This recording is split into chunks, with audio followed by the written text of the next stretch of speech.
बाबा गोकर्णनाथ की इस पावन धरा पर हो रहा है। मैं आज के इस अवसर पर आपको आश्वस्त करना चाहता हूं। हमने प्रशासन से भी कहा है कि भगवान गोला गोकर्णनाथ के पावन कॉरिडोर को बनाने के लिए यहां पर बहुत सारे परिवारों को विस्थापित करना पड़ा है, बहुत सारे दुकानों को हटाना पड़ा होगा, और इसलिए कहा गया कि जिन लोगों के घर गए हैं उनके लिए एक एक आवास की व्यवस्था जरूर होनी चाहिए, उनको एक एक आवास जरूर मिलना चाहिए। आवश्यकता पड़ेगी हम लोग उनके लिए आवास की सुविधा भी उपलब्ध करवाएंगे।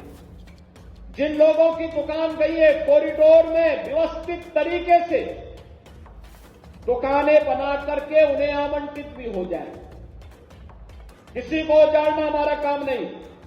सुंदरीकरण के साथ साथ लोगों के जीवन को सुगम बनाना भी इस सरकार का उद्देश्य है, और सरकार उसी दिशा में प्रयास करते हुए आगे बढ़ रहा है।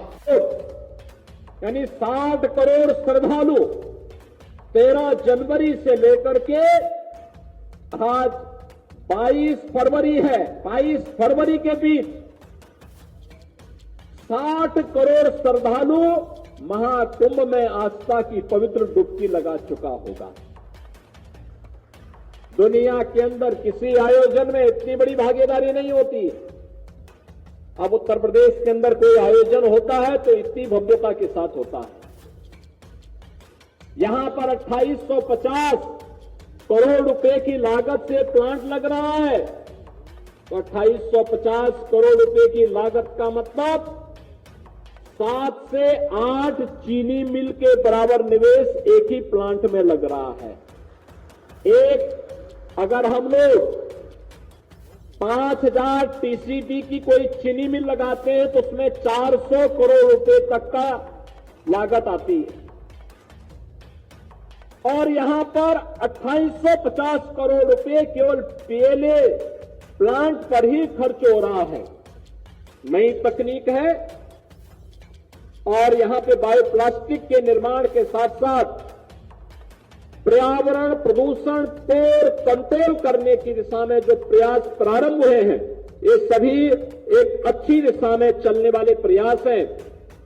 प्रदेश सरकार ने अपने पॉलिसी के अंतर्गत इस निवेश को प्रोत्साहन देने का निर्णय लिया है, और मुझे प्रसन्नता है कि बलरामपुर चीनी मिल्स लिमिटेड पहला ग्रुप है जिसने इस दिशा में एक क्रांतिकारी कदम बढ़ाया है।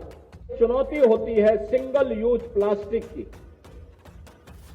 यह पर्यावरण को भी नुकसान पहुंचाता है, स्वच्छता के मानकों को भी धज्जियां उड़ाता है। हमारी गाय भैंस अगर इस प्लास्टिक को खाती है तो भी बीमार होती है, और आप देखते होंगे गांव हो या नगर, ये प्लास्टिक के कप, गिलास, पॉलिथीन जहां तहां पड़ करके नालों में गिरते हैं, पूरा ब्लॉक कर देती है, फिर पूरा शहर या पूरा गांव जल प्लावन का शिकार बनता है। क्योंकि प्लास्टिक तो नष्ट होता नहीं है, लेकिन वो समस्या जरूर खड़ा करता है, और आज उसका एक विकल्प यहां पर दिया गया है। मुझे प्रसन्नता है कि बलरामपुर चीनी मिल्स लिमिटेड ने इसके लिए सुल्जर स्विट्जरलैंड, अल्पाइन ऑस्ट्रिया और जैकब यूएसए की तकनीक को साथ में जोड़ करके और फिर इस प्लांट को यहां पर लगाया जा रहा है, और अपने आप में यह दुनिया का पहला इंटीग्रेटेड पीएलए प्लांट है, और भारत का पहला बायोप्लास्टिक का प्लांट है जो यहां पर प्लास्टिक का एक सब्स्टिट्यूट लेकर के जीरो नेट के लक्ष्य को प्राप्त करने की दिशा में आगे बढ़ेगा। आज उत्तर प्रदेश के अंदर निवेश के लिए जो अनुकूल वातावरण बना है, बहनों और भाइयों, आदरणीय प्रधानमंत्री मोदी जी के मार्गदर्शन में, उनके नेतृत्व में, जनता जनार्दन की कृपा से आज उस प्रकार का उत्तम वातावरण प्रदान करने में हमें सफलता प्राप्त हो रही है।